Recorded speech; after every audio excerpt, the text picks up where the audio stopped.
Welcome to the Golden State Media Concepts Life and Happiness Podcast, the show that takes you on a journey of exploration. We'll discuss tried and true methods alongside the latest trends of how to best live your life to its fullest and happiest. From psychology to meditation, science to self-help books, the GSMC Life and Happiness Podcast will help you to discover what makes you happy and how you can live life being the best you possible.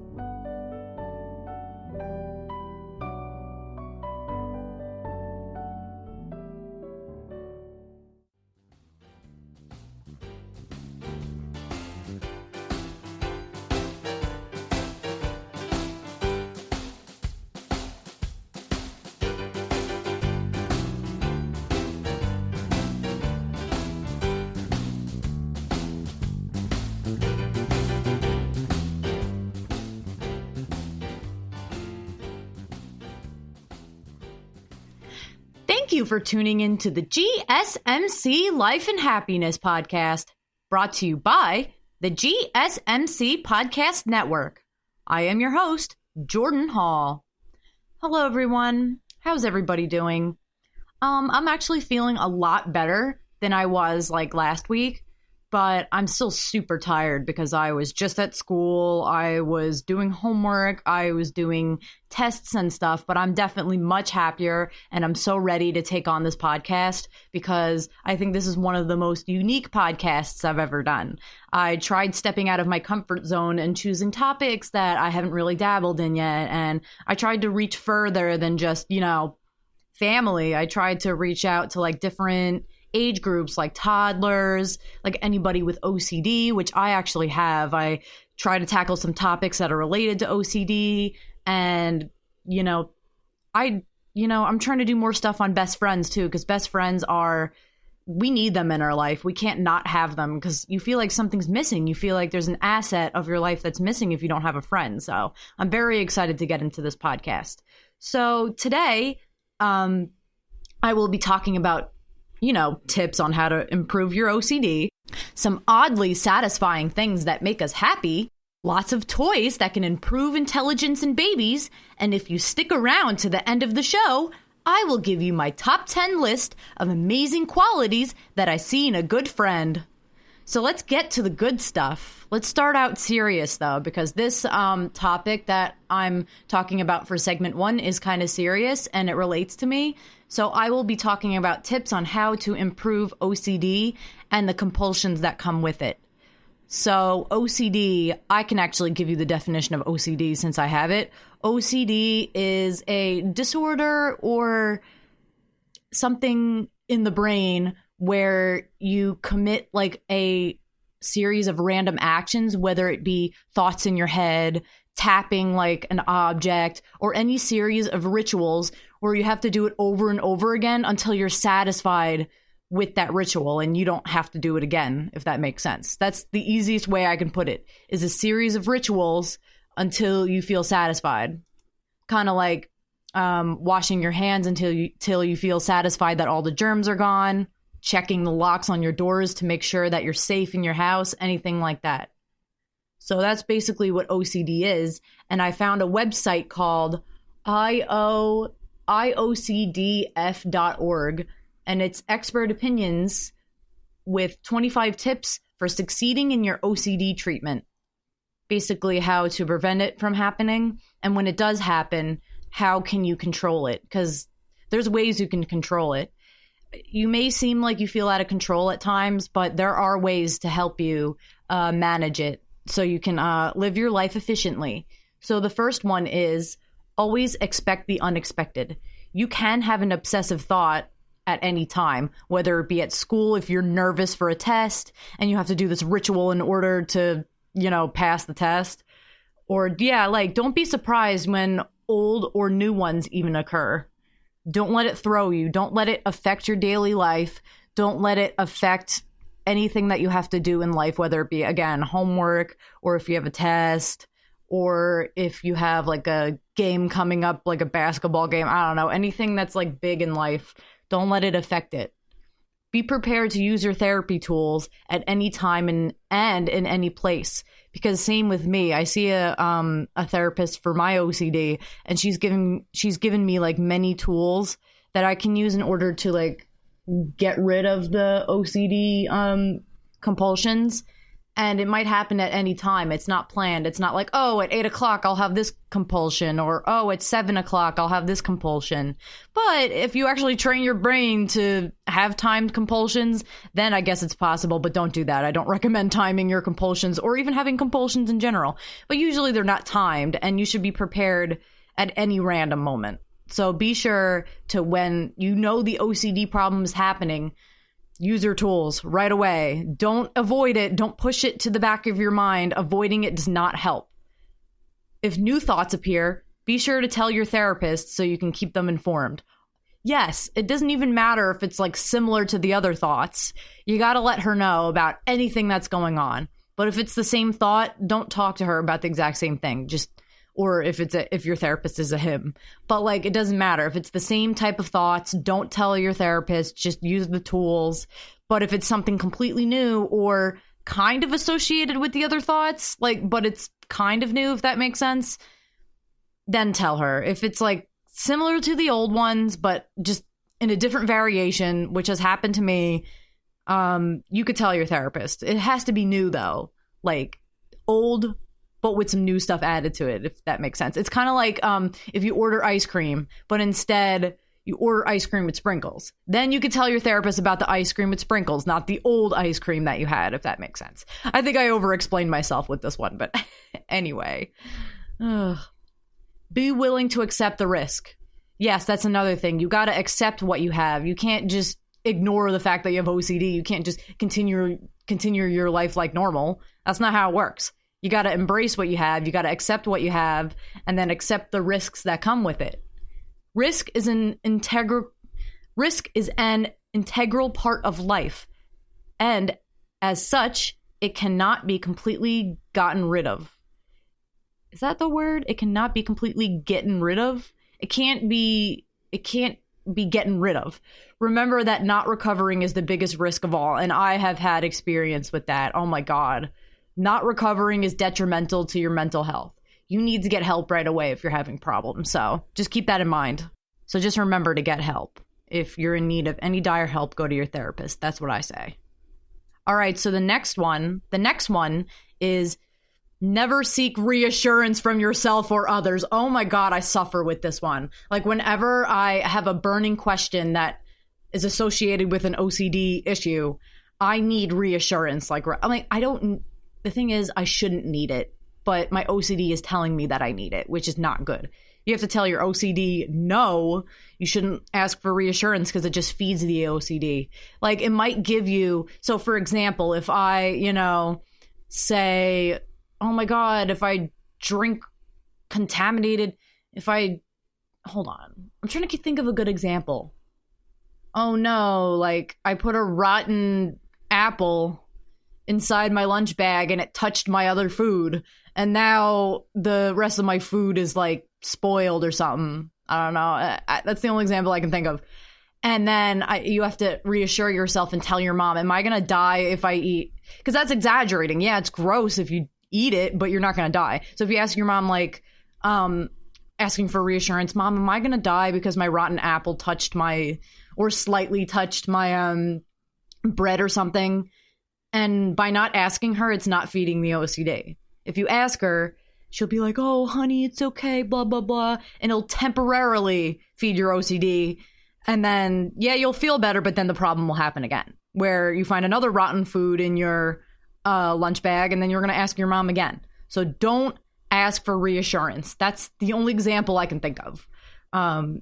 Instead, you have to tell the worst will happen, is happening, or has already happened. Just ride it out. You got to ride it out. Reassurance will cancel out the effects of any therapy homework you use on it and prevent you from improving.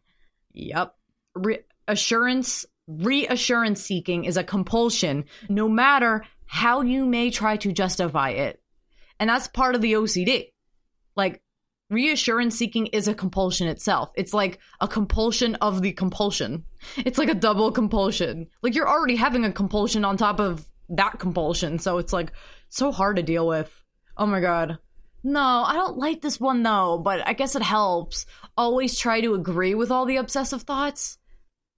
I mean, I get, like, it says never analyze, question, or argue with them. Yes, I agree. Like, if you fight back, they will fight back harder. The demons will grow inside you if you keep fighting. I wouldn't say agree, but I would just say let them pass. But you know what? If some people find agreeing to them works, then I've never agreed with my thoughts because they're not true. Why would you agree to them if they're not true? But I get, that's interesting.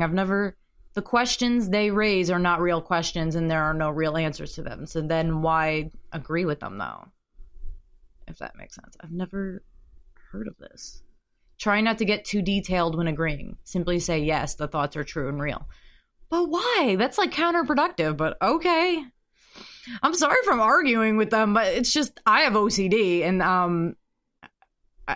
I try to agree with them and it just makes me more anxious. So, but you know what? If it works for some people, it does. Everybody has different OCDs and everybody has different methods. So I agree with the rest of them, though. I just don't agree with all the obsessive thoughts. You know, it's just one out of many. I'm not going to agree with everything. So, but if you guys agree with it, great. Anyway, don't waste time trying to prevent or not think your thoughts. Don't waste time trying to... Yeah, I have that problem. Don't waste energy trying not to think about your thoughts because that's just burning yourself out. That will only have the opposite effect and lead to thinking more thoughts. That's true, because if you keep thinking about not thinking about thoughts, then you're just going to start thinking about thoughts again, and it's counterproductive. So yes, that's true. Studies have shown that you cannot effectively stop or push down particular thoughts. No, you can't. And I've tried that, but they just get buried in your subconscious and then like the anxiety effects are still happening, but you're not aware of it because you pushed it all the way back in your mind. Basically, it's like storing food away for a while. The food will still be there, but it'll, keep rotting and rotting until, you're debilitated. So don't do that. Don't store the thoughts in the back of your mind or try to stop yourself from having thoughts. Just let the thoughts come and pass, They're going to happen. If you stop it from happening, it's kind of like when a house is flooding or something and there's no way out or something, the house just fills up and fills up and fills up. Or if you're filling a cup up with water, there's no way for the water to escape and flow out. You're just filling the cup up until it builds up and builds up and builds up, kind of like your thoughts. And then eventually they explode. So then your thoughts are going to explode and then you're going to have, a panic attack. So do not store your thoughts away or do not think about your thoughts. It's hard. Try not to be all black and white, all for nothing thinker, all or nothing thinker. Yeah, don't tell yourself that one slip up means you are now a total failure. That's true because, sometimes I believe this thing and it's like, oh, I'm going to be like this forever, Like I had a fear that I was going to become mean forever or something. Like I was going to become a mean person just because I said one mean thing. Like I said something, I didn't mean to say this mean thing, but I said it. And after that, I actually thought I was going to turn into a mean person, even though I only said one mean thing by accident. I was like, oh God, I'm going to become a mean person. I'm going to become a person who just says mean things to people. But no, it's not. The good news is that you are in this for the long haul. But yeah, if you slip and do a compulsion, you can always turn it around and do something to cancel it. And you are in for the long haul and you always get another chance. That's true. I mean, after that, I didn't say anything mean after that because I reassured myself I'm not a bad person. I'm not. Even if you say one wrong thing, it doesn't mean you're going to say mean things for the rest of your life. No, you got to convince yourself you're a nice person. You've done nice things before. So don't forget about all the nice things you did just because of one stupid thing you said, Yeah, exactly. It's normal to make mistakes when learning new skills, especially in therapy. It happens every now and then. Accept it. Exactly. You got to accept it, but also reassure yourself that you are a nice person. If you said something bad, it doesn't matter. Thoughts are different. Just reassure yourself that this thought is not true because it's not true. I don't know what else to say, but yeah, that's basically what it is. Okay, the next one. Remember that dealing with your symptoms is your responsibility alone. Yeah, don't ask somebody else to... I mean, you can ask somebody else to cheer you up, but it's your responsibility at the end of the day to help yourself. Because no one can force you how to feel. No one can control how you feel. You're not a robot. You're not programmed. Only you can choose how you feel by, the thoughts that you think in your brain, the things that you choose to do. Like if you look up positive things on the internet, don't go on the internet. If you read like a positive book, there we go. That's better. Don't go on the internet. Yeah. After my last podcast, don't go on the internet. Sorry about that. But if you read like a positive book or something, you're going to think positive thoughts. If you like watch a negative documentary, I don't know. I mean, negative documentaries are, trying to spread a message. But if you read something negative or see something negative, you're going to think negative thoughts. So you got to think positive and you got to stay positive in order to control your compulsions. Yeah. Have good confidence in yourself too. That helps. And also don't use other people to control your compulsions either. Don't use your mom. Don't use your dad. Don't look for reassurance. We already talked about that, but don't, Yeah, exactly. Don't involve others in your therapy homework unless your therapist tells you to. I don't know why they would, but you shouldn't use other people or expect them to push you or motivate you. Yeah. That's like asking for reassurance. Reassuring you that they can motivate you. Yeah, exactly. Your parents or, anybody who you look up to, they won't always be there when you need them, but you are always there for you. So don't be looking for friends all the time. If your friends aren't available because they have their own lives, don't go searching for them and stalking them and being like, hey, you're supposed to be there for me. You're supposed to, help me control my OCD. No, only you can. It's not their responsibility. Their responsibilities are their responsibilities. Only you can control yourself. Oh, this is another one I just realized I went over 16 minutes. I just want to do this last one, though. Don't get too impatient with your progress and compare yourself to someone else. Exactly. Don't be like, oh, nobody else goes through this, or, I'm never going to get better, because things will get better. You got to stay positive at the end of the day. That's, the bottom line. Okay, so we reached the end of segment 1. That flew by so fast because I related to every single second of the segment. So we're going to move on to the second segment in a minute.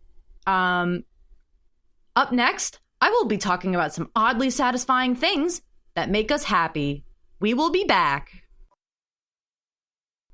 Are you tired of the same old news? Are you sick of the seemingly endless political spin and negativity? The GSMC America's Still Beautiful podcast is a weekly news podcast covering all the top positive and uplifting news stories. We cover stories that will inspire, uplift, and remind you of the good in the world. Tune into the Golden State Media Concepts America's Still Beautiful podcast to get all the great and positive news stories of today. Download the GSMC America's Still Beautiful podcast on iTunes, Stitcher, SoundCloud, Google Play, or anywhere you find podcasts. Just type GSMC in the search bar.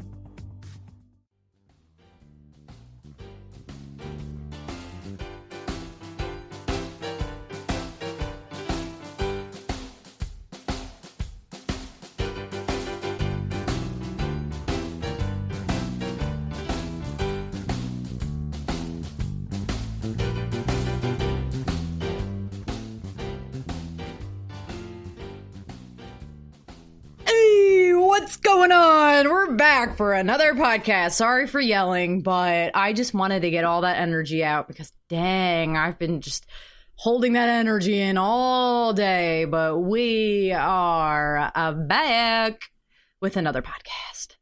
With another segment.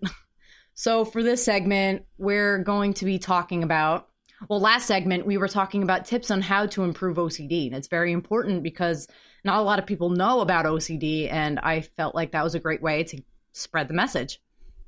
But now we're going to be moving on to something completely different, and it will be, I will be giving you some oddly satisfying things that make us happy.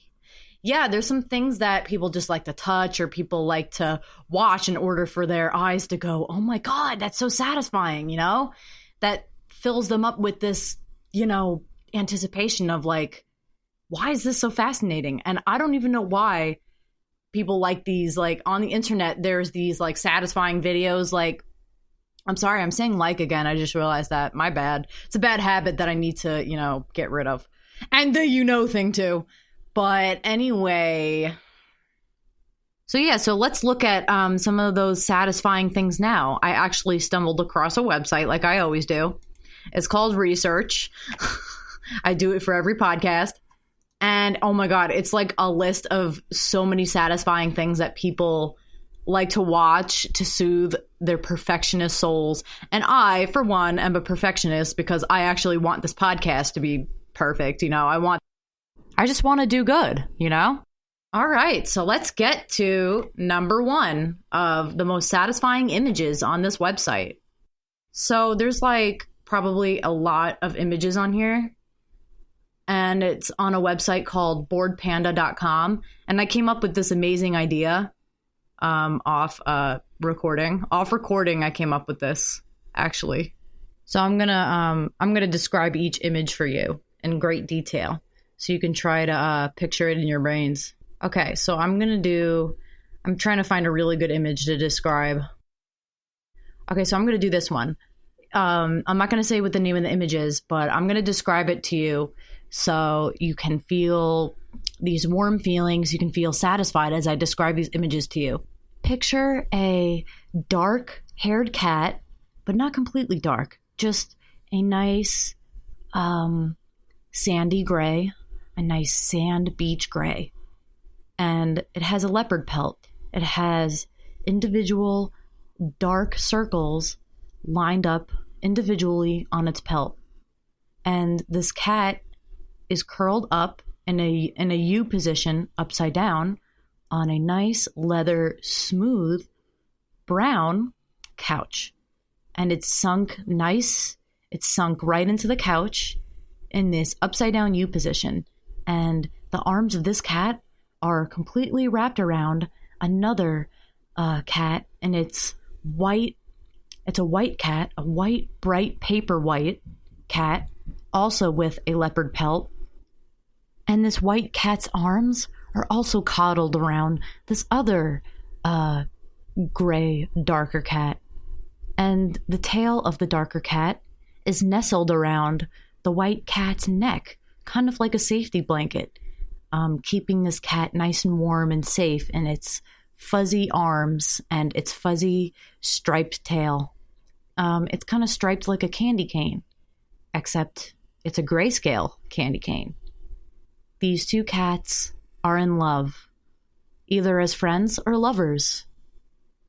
The colors of their pelt, as you go from the top of the gray cat to the bottom of the white cat, the color gradually gets brighter and brighter and brighter until you can see the light at the end of the tunnel, or in this case, the light at the end of the hugging cats.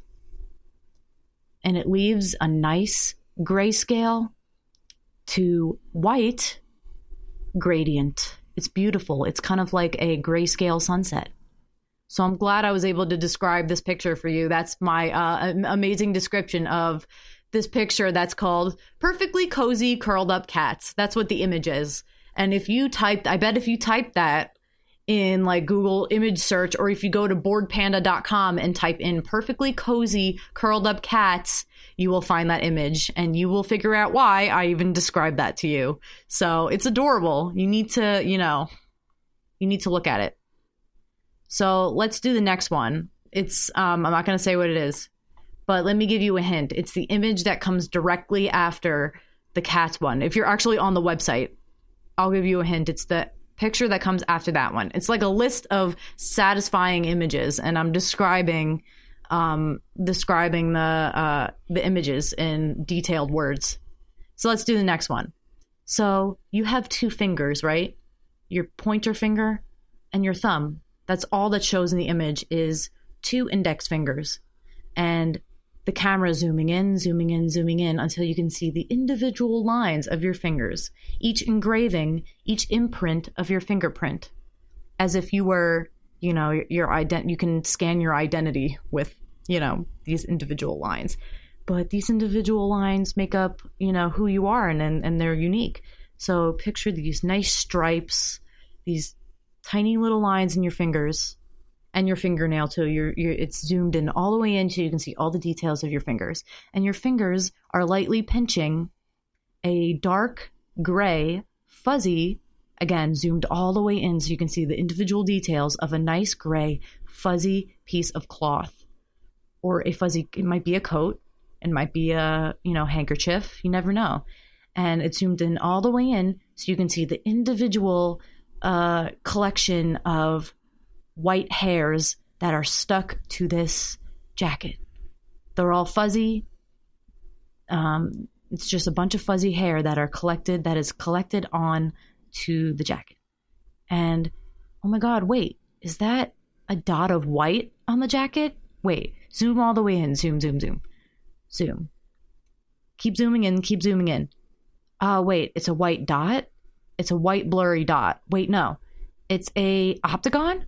A white blurry octagon? No. Sharpen the focus a little bit, camera. Sharpen.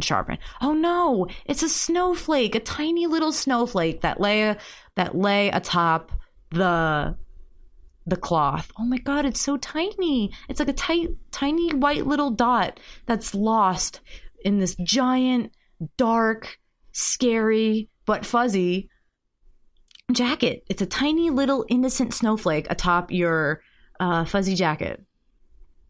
And you probably wouldn't have been able to see this snowflake if you didn't zoom all the way in. So this image is called Perfect Snowflake that fell on my coat yesterday. And for the people who were on the website, you were completely spoiled because you knew the title of the image. But if you were not on the website, then you should check it out. It's an amazing image. I love describing this one. It was so much fun. So I'm going to do a few more because we are 24 minutes in. So I'm going to scroll down because there's a few more. I'm excited. Okay, I love this one. Oh my God. Okay. All right, I'm going to do it. So imagine, how many are there? 1, 2, 3, 4, 5, 6, 7, 8, 9, 10. Sorry, there's like individual things that I had to count in the image before starting this. Okay, so imagine one by one, a pipe coming from each side. It's shiny, it's golden. It's sprouting from each side, going diagonally, morphing into each other. So if you see two pipes on the edge of the image and you trace your fingers diagonal, they meld into each other into a giant blast of a rainbow. The rainbow is engraved inside these, it's not even just two pipes. It's 10 pipes that all run into each other and combine into a rainbow spiral. They're all melding into each other into this giant circle, this giant whirlpool of metal colliding into each other and causing a tie-dye effect. This giant rainbow circular explosion. Just picture that. It's an amazing experience, honestly. This one was really hard to describe. Apparently it's called this welding job. And basically, I can just describe it normally now. It's basically a bunch of pipes that collide into each other. That's basically what I said. But I tried to explain it. It was really hard. But they all collide into each other. It looks kind of like a pinwheel. I should have said that in the description of what I just said. But it actually looks like a pinwheel now that I think about it. One of those pinwheels that you see sitting on someone's lawn. And when you see the wind blow, it goes woo, woo, and it blows in the wind. I should have said that. It does look like a pinwheel. Okay, so I just stumbled across a really cool picture. Oh my god. Okay. So picture an orange engraved wood floor. It has a lighter shade of orange, but they're circular lines. You know, the lines that you see, the engravings, kind of like in your fingertips, but it's on the ground instead. So you see like giant circles, orange circles, and they kind of look like water droplets, like ripples in an ocean. They're like orange ripples in an orange ocean. When you drop a stone into the ocean and the ripples just radiate throughout the ocean, except it's orange and it's on a wooden floor. But suddenly, wait, the lines get uneven. The lines start turning into fuzz? Wait, is that fur? You start to see engravings in the floor look like fur of a cat? Yeah, these white lines start turning into individual hairs on a cat.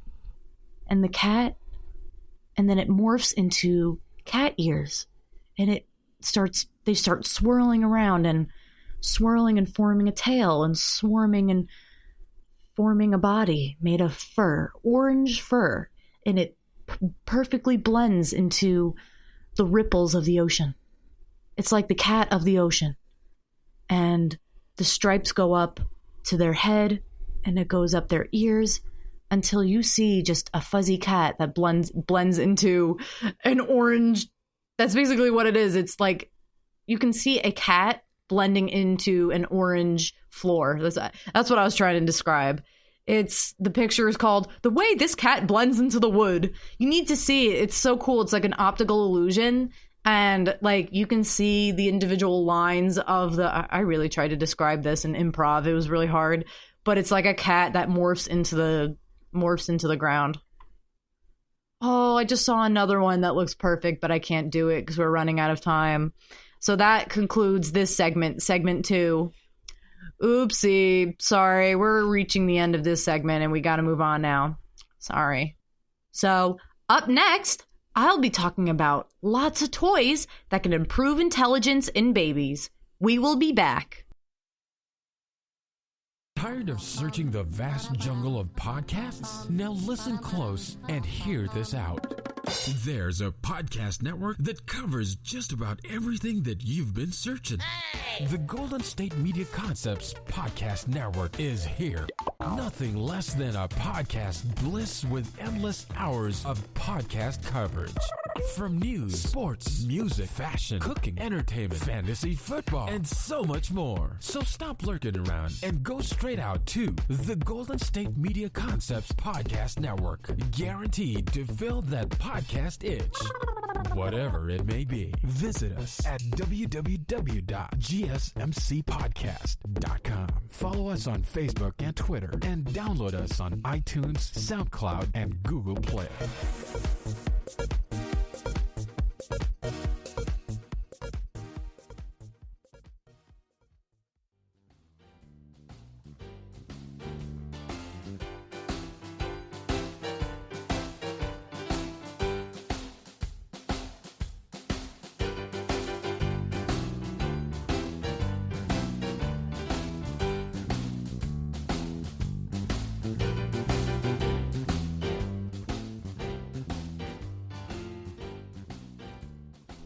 All right, so just a fair warning, I'm starting to get really tired, so I might start sounding kind of monotone, but I'll try my best to add some energy in. But we are back for segment 3. Yeah, I'm sorry if I sound tired. I kind of just burned myself out during the first few topics because it was really fun to do, and now I'm starting to get tired, so sorry about that. But anyway, we're back with segment 3.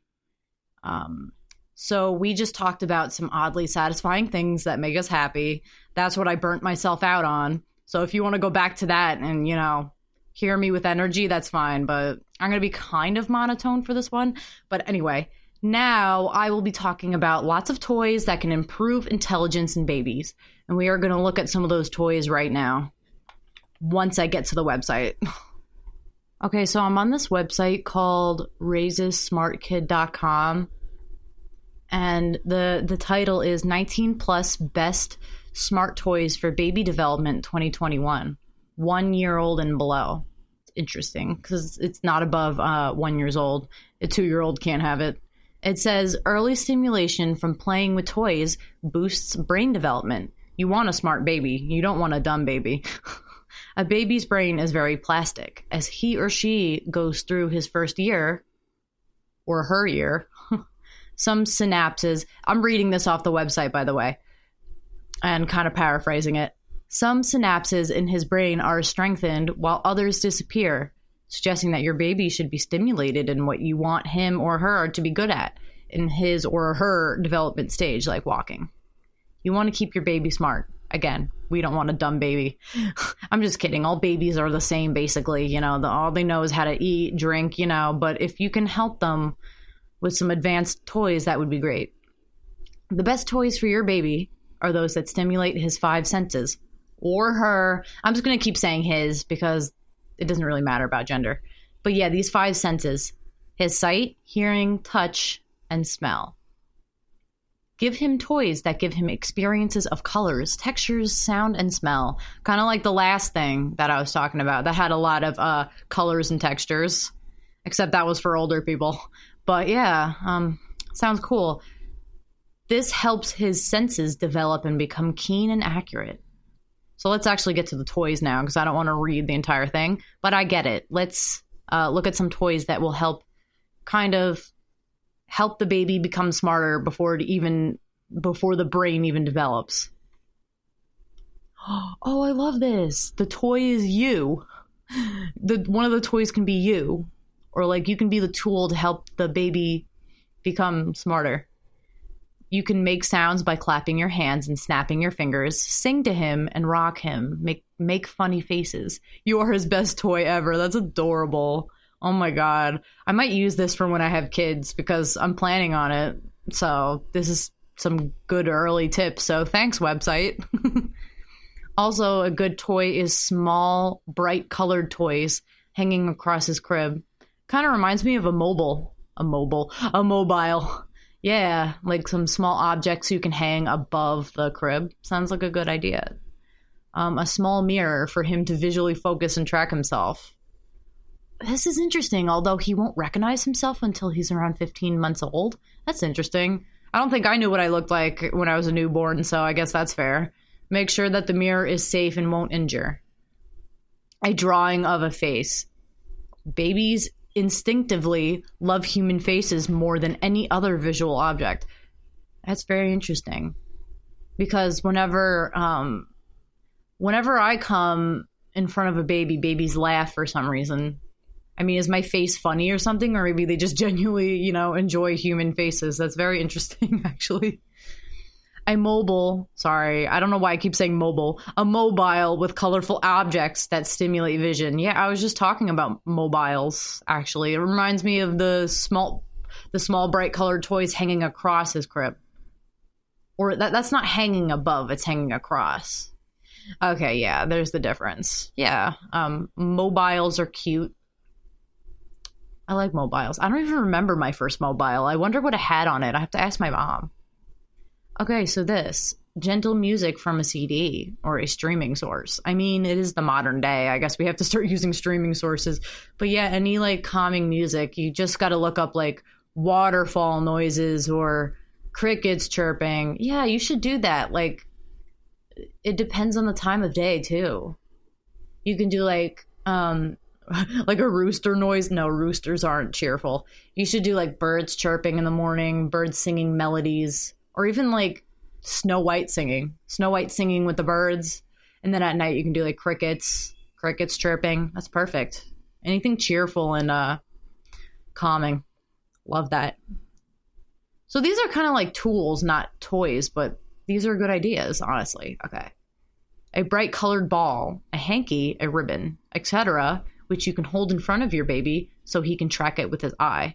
Kind of like what they do at doctor's offices where they go, can you look at this light, please? And you look around with your eyes to follow the light. It's kind of like that, but with a toy. Hold it in front of, or those stopwatches where you can hypnotize people, but don't hypnotize your baby. Don't control your baby. Don't tell him to act more like an adult because he won't. Even if you hypnotize a baby to act like an adult, that's not how it works. This isn't The Boss Baby. If you've ever seen the Boss Baby movie, it's basically an adult and a baby in a baby costume. But anyway, that's unrelated. You can also encourage him to reach for it. You can encourage him to reach for it when he is about 8 to 10 weeks old. Yeah, that I will actually teach him to hold objects in his hand and use his hands early, before he even crawls. That's very interesting. Activity centers or baby gyms that encourage reaching and grasping in the later months. Yeah, another thing that will help you use your arms more. Because I feel like babies don't really have a sense of balance yet. So that will also improve balance probably. Because arms are very, arms definitely help balance. Because when you hold your arms out, it helps you stand up better. So soft tubular pillow or tummy bolster that you can roll under his arms and chest while he lies on his tummy. This strengthens his neck, arms, and back muscles and gives him a new position to view the world. I'm sorry, I didn't process any of that. I'm just so tired. What did it say again? Oh, it's a soft tubular pillow or...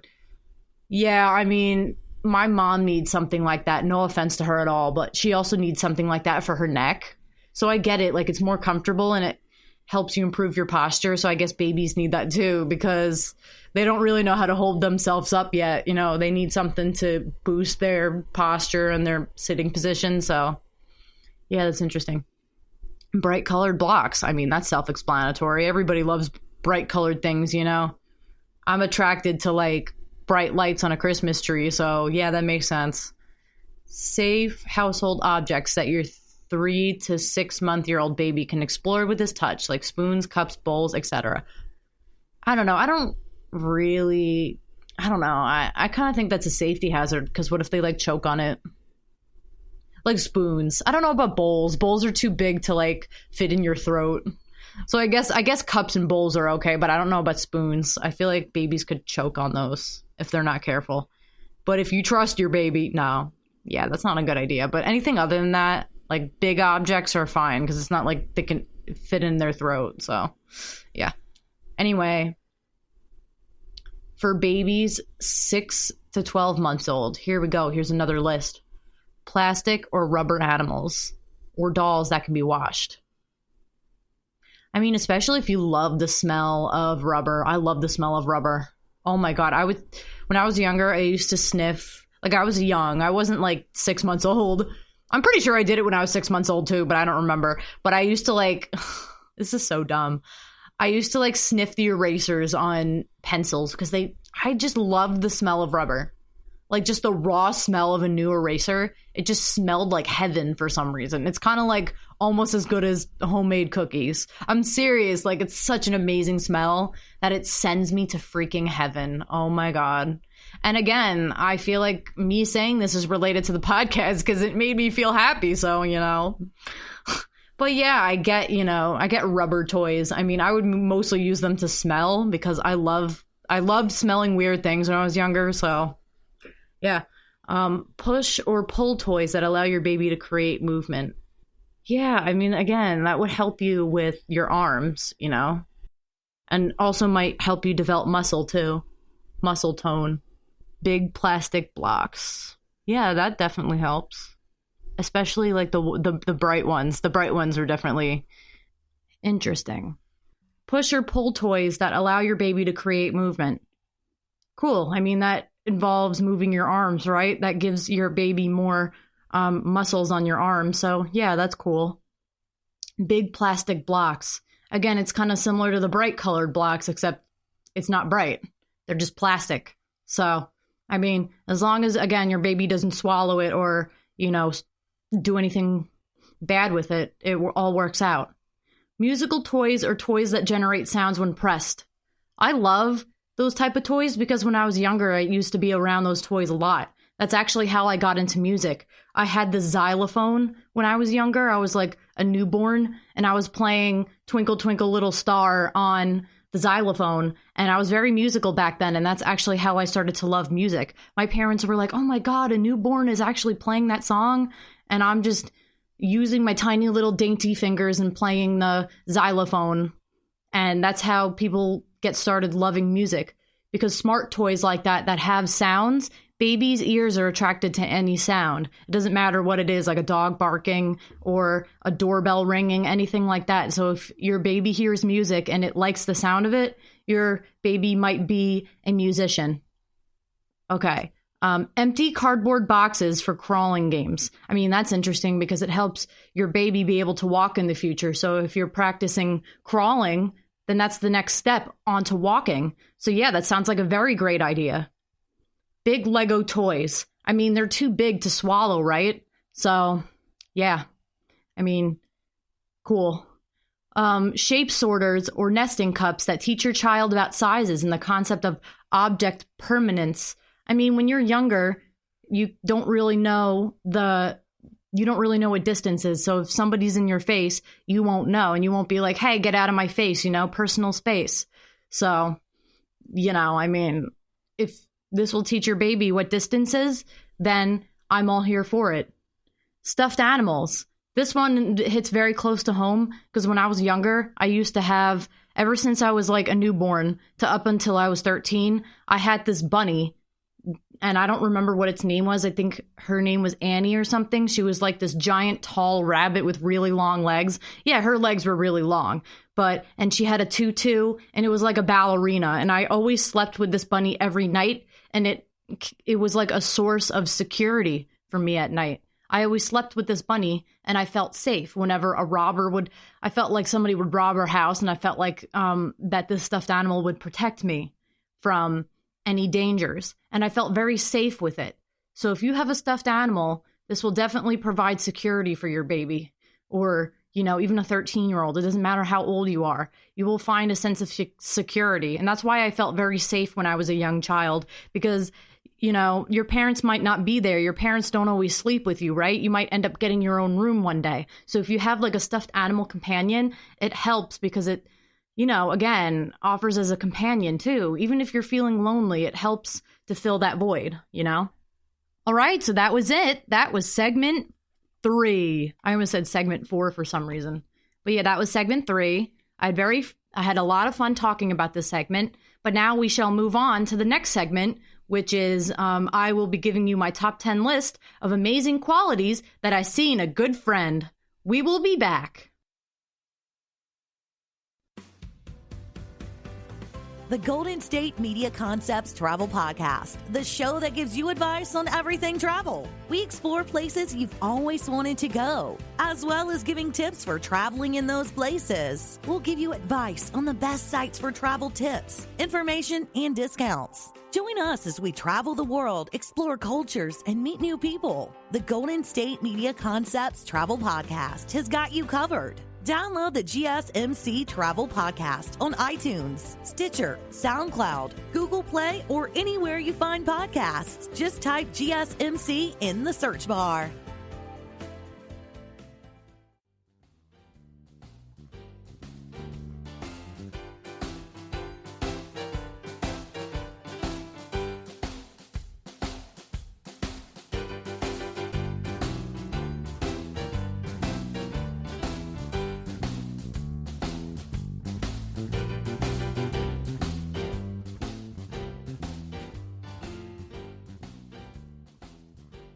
All right, everybody, we are back with segment 4. I'm excited for this one because this is all going to be improv, and I'm not looking at a script for this one. I'm very excited. So I have a list here of qualities that I have seen in all of my friends pretty much, and in myself. I'm not trying to brag. And I also watch, so most of these actually come from a TV show that I love to watch called Please Don't Judge Me. Even grown-ups watch this for some reason. And no, it's not the old My Little Pony. It is the Generation 4. Look the TV show up. Everybody watches it. It's My Little Pony Friendship is Magic. Yes, it sounds like a children's TV show, and that's what it originally was. But eventually, even grown-ups started watching it, and like mostly guys, actually. I don't know why.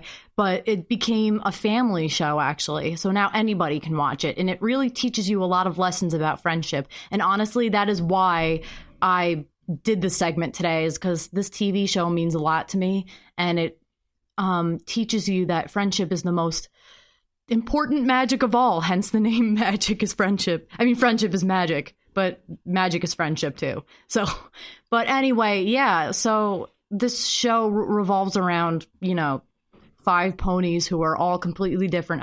6 completely different ponies who have all different personalities. One is, rough around the edges. One is like all about fashion. One is obsessed with farm life. Another one is obsessed with animals. And one is just obsessed with magic. And but they're all completely different, right? Oh, and then one is like extremely funny and humorous, and they're all completely different ponies, but they're all friends. And that's what the magic of friendship is having friends that are different, but it creates even closer friendships. And that's what basically the story is about. It follows these 6 ponies and how they're able to become friends even though they're all completely different. That's what it is. But they all have different qualities that make them special, and I'm gonna go through all of them, the qualities that make friendship special. So the first one is what this character Rainbow Dash has. They all have different qualities, which are all called the elements of harmony, which is a series of different personality traits each of these characters have, and those character traits are harnessed within a piece of jewelry. And together, they can defeat enemies with it, if that makes sense. One is loyalty, one is laughter, one is kindness, another one is honesty, and those are all key. Loyalty, and all those are key things in friendships. And one, again, is magic, which creates the magic where they can defeat their enemies. I don't know if I'm making sense, but the first one that I definitely see in a friend, a quality that's very important, is one of the elements of harmony in the TV show, which is called loyalty. And that one is what the character Rainbow Dash represents, is loyalty. But I'm not talking about the show today. I'm talking about the actual character trait, loyalty. And this one I think is one of the most important, actually, because this is where your real friends shine here. The friends that stick with you regardless of how long they've known you. But it does have to be more than a month, otherwise they don't truly know you. But they got to be friends that truly know you, regardless of the amount of time they've known you. And even if they've known you 10 years, they can still betray you. I'm sorry, but it's true. Personal experience. So if people who stay loyal to you are people who stick with you no matter what you've done, no matter if you've cheated on a test, or no matter if anything you've done, basically any mistake, they'll stick with you. They'll always have your back. If they know you had good intentions doing these wrong things, and I'm guilty of that. I've done some interesting things in my life. I wouldn't say bad, but I've done the wrong thing in my life, and not meaning to. I had really good intentions, but it backfired. But the friends that stick with you, regardless of the things you've done, are your true friends, because they know the real you. You know, they know that you're not this corrupt human being. They know that you don't mean to screw up. It's just everybody makes mistakes, and the friends who stick with you and stay by your side regardless of whatever you've done, the mistakes you've made, they are real friends. The friends who let you go because of one mistake you've made, they're what are they called? Scaredy cats. They're cowards. People who leave you because of one mistake or two mistakes you've done unintentionally, they're cowards. And you have to prove you're stronger than them. And the friends who stuck with you are your real friends. Okay, so that's basically loyalty in a nutshell. If you wanted to know what loyalty is, that's what it is. So the next one that I have on this list, it's not really that important, actually, because you can be the most unfunny person in the world and still be friends with someone, because there's way more qualities than just humor. But I find that humor is a really interesting characteristic, because I have a lot of quirky friends, right? And some people think just because, oh, you're really funny doesn't mean you have serious moments to either, you know?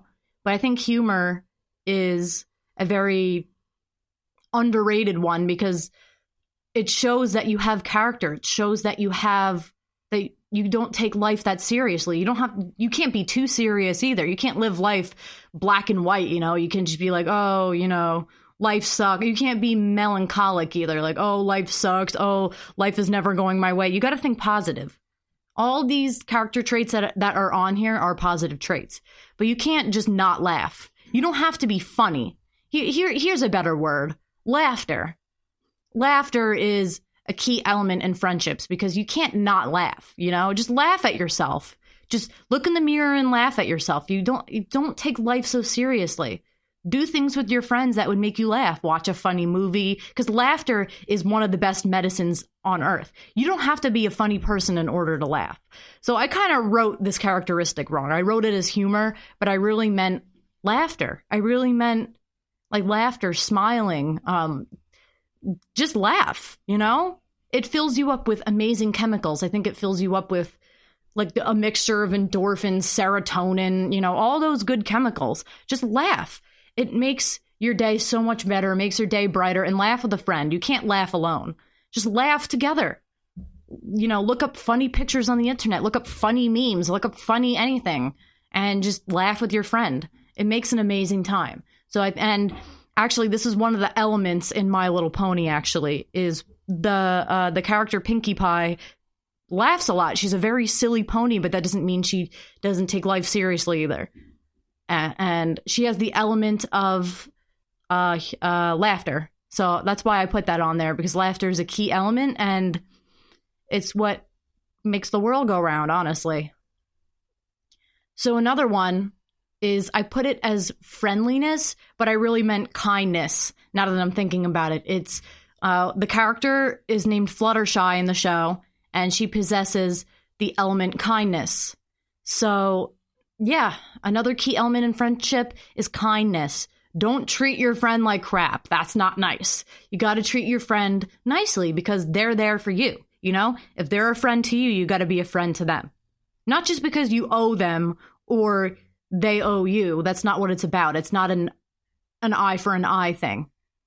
Just be kind, even if you don't owe them anything. Just do a random act of kindness. It doesn't, you know, even if they're having a bad day, you don't treat them meanly just because they're having a bad day. You got to be kind to them.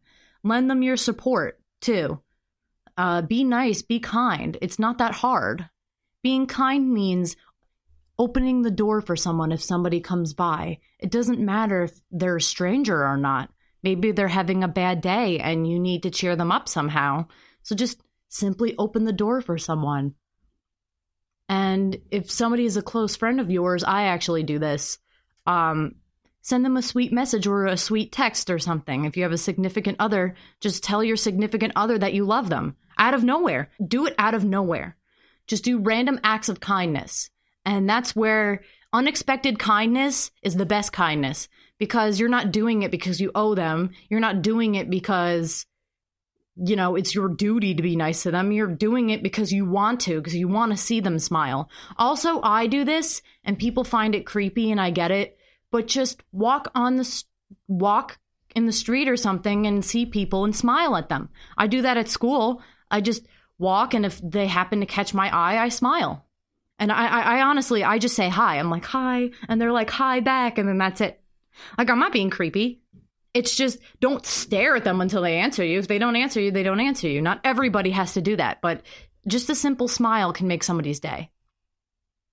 So I have a few more on this list. And the next one, oh my God, is one of the biggest that even I think is one of the most important, because I don't see any benefits of lying. What is the point of lying? It just creates a boundary between people. It just makes there be unnecessary tension. And honestly, a biggest thing is honesty. Honesty is the next one on this list that the character in My Little Pony, Applejack, possesses. She's the farm girl, the farm pony. She's the one who has like a farm and, you know, apples and stuff. But anyway, back to real life now. I was talking about the TV show. Honesty is the best policy in anything. It doesn't matter if you're best friends with this person. You got to be honest. That's the best medicine. If you lie, that's just creating a boundary between you two. And then when you figure out the truth later, it hurts more. So yes, the truth hurts, but if you tell the truth now, even if it's a bad thing, even if it's not what you want to hear it now as opposed to later. Because if you lie, that just means that they're believing the wrong thing and they're lending their trust in you. And then the trust means nothing because you're just lying to their face. And honestly, you should feel guilty, because that doesn't mean that means you're not trusting the person. If you lie to somebody, you don't trust them. You may think that you trust them or you're lying out of love or something, but no. I mean, I get it. There's some lies you have to keep, But why even lie to them? Just say nothing. If they don't ask, say nothing. Or if I get it that you have to, if somebody tells you not to tell. So this is what happened with me. I had two best friends, right, when I was younger. Because I get it. There's some things that you have to hide from your friends sometimes because you don't want to hurt their feelings. But don't lie. Don't lie and say, oh, that dress looked like, you don't lie. Just say, I can't tell you the truth. Just say, I can't tell you the truth. I'm doing this to protect you or something. And I know that's bad because people in TV shows do that all the time. But lying is even worse. So again, I had these two friends in the past. We were all three of us were best friends. And one friend had a problem with the other.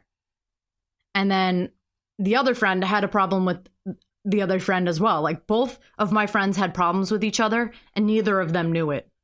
So they both had issues with each other, and I picked up on this. I was the only one that picked up that these two friends didn't like each other for some reason. And then I was walking with one of my friends. Okay, so I'm just going to name them. I'm going to give them fake names. One's name was Sandra. One was Sandra, and one was Emily. So one day I was walking with Sandra. So Sandra doesn't like Emily, right? This is all, fake names. So I was walking with Sandra one day down the street, and then Sandra was like, oh, I don't like this girl because she's boring. And we were best friends since kindergarten, right? And I don't know why Sandra was saying this. Sandra was just like, oh, she's boring. She only likes to talk about video games. Oh, I can't stand this girl. And in my head, I'm like, why? I like Emily. Emily's a nice girl. Sure, she's introverted, but that doesn't mean she's a mean person. So in my head, I'm just so confused. And then I don't say anything. I just listen to Sandra talking crap about Emily. And then one day I'm in the park with Emily, right? I'm spending time with Emily, me and her are close. So are me and Sandra. We're all inseparable, but these two just don't like each other. So me and Emily are talking, and then we come to the topic of Sandra, and I'm like, oh, and I was like, oh no.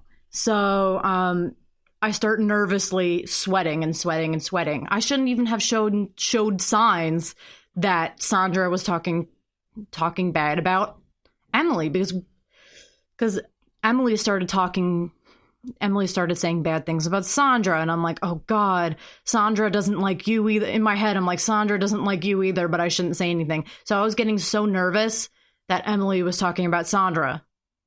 But I don't think she was talking mean about Sandra. She wasn't saying anything mean. I think she was just talking about, she just mentioned Sandra. That was it. She just mentioned her name. And I'm nervously like, oh God, oh God, oh God, Sandra doesn't like you. Sandra doesn't like you. And then I accidentally said, okay, so we were all 14 years old, right? I was young. So I was holding this in, and I didn't want to betray Sandra, but I was like, there's something you need to know about Sandra. I just blurted it out to Emily. I'm like, there's something you need to know about Sandra. And then Emily was like, okay, now you need to tell me. Now you need to tell me what she said. And I was like, it was about you. And then I shut my mouth and I said, never mind, never mind, never mind. I don't want to tell you. And Emily was like, no, now I need to know. Now that you opened your mouth, now I need to know what Sandra is saying about me. And then I said, it's not my place because, Sandra was just talking to me on the side. It was private. Emily kept badgering me. She kind of was pressuring me because, I didn't, her self-esteem was getting in the way. So I told Emily the truth that Sandra was talking bad about her. And then Emily was like, thank you for telling me the truth. And then that's when Sandra and Emily broke up their friendship. And to this day, you just got to be honest at the end of the day. You can't, there's just some lies you got to keep, like that one.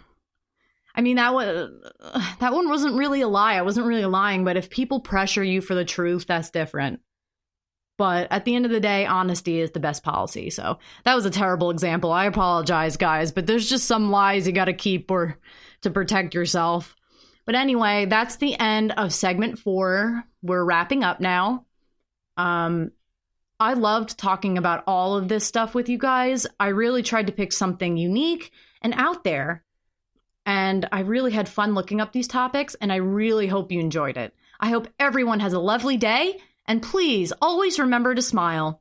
Thank you for tuning into the GSMC Life and Happiness podcast, brought to you by the GSMC Podcast Network.